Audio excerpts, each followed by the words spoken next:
On our wedding day, during his homily, he asked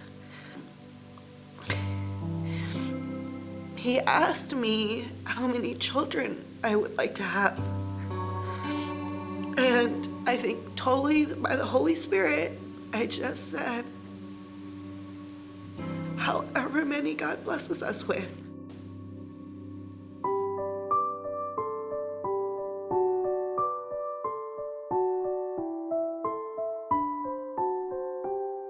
We've had 10 miscarriages.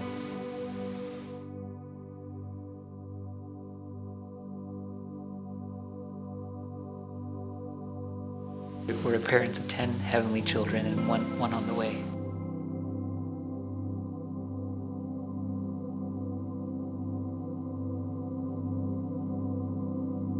I dove deeper in despair. I dove deeper into anger. I dove deeper into questioning.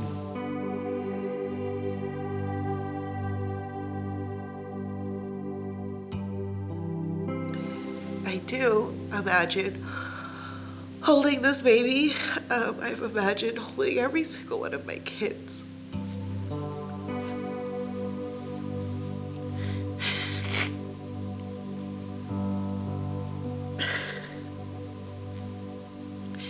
I think that's the hard thing. It's like people think, you miscarry or you lose a child, and then that's it. But we don't just grieve the loss of that life at that moment. Like, we grieve the loss of that child's whole life.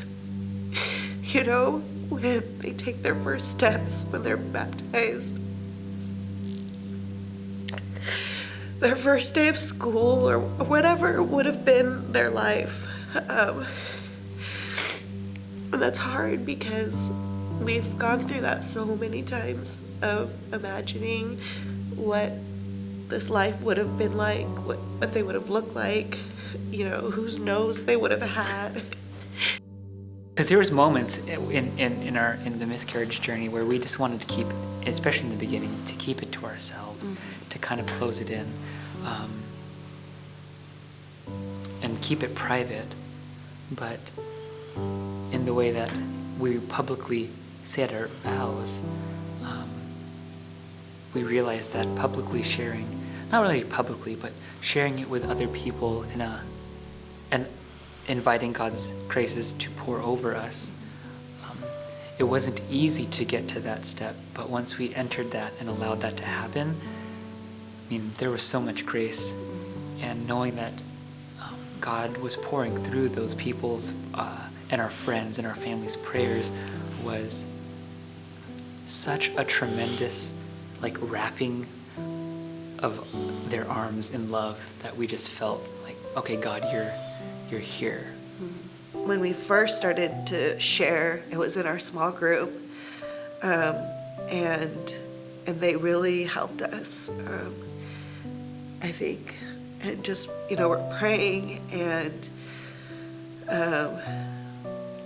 it was very supportive. Then, shortly thereafter, I'm sure, then we find out we're pregnant, and then we have another loss, and just being willing to journey with us through the excitement and the joy of a new life, but then also the sadness and the grief that comes with miscarriage.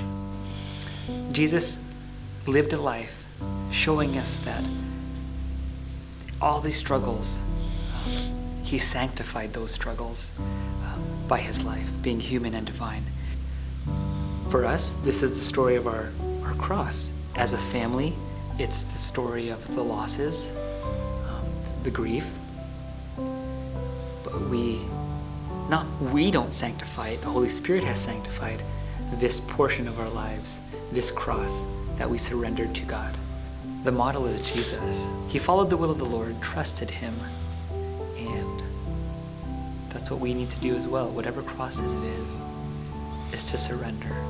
So this Sunday's first reading is from the book of Malachi, and there's a line that says, "But for you who fear my name, there will arise the Sun of Justice with its healing rays."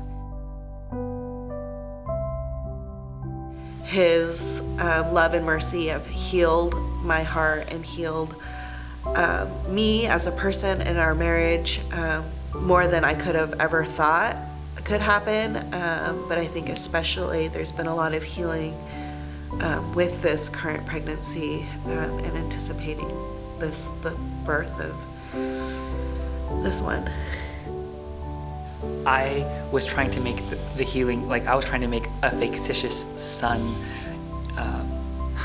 in our house, and let those fictitious rays try to be healing for us. But nothing like the real son. And so surrendering to that, and surrendering to the fact that I can't do this on my own, and allowing God to just do it. Then they asked him, "Teacher, when will this happen?" And Jesus' response at the end, "By your perseverance, you will secure your lives."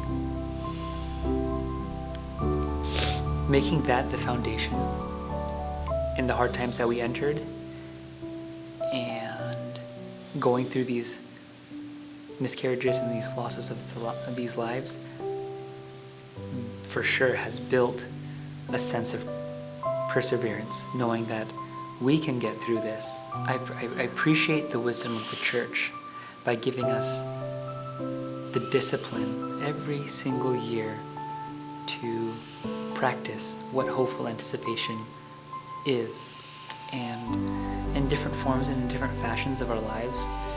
When we were single, now that we're married, right? We were in hopeful anticipation for something, for God to bless us with something. And building off of that discipline and that practice has really solidified what that truly means, especially in the stages of our life right now, as we hopefully anticipate the birth of this child and all of the children in the past years. But that hope leads to joy, and that joy leads to salvation.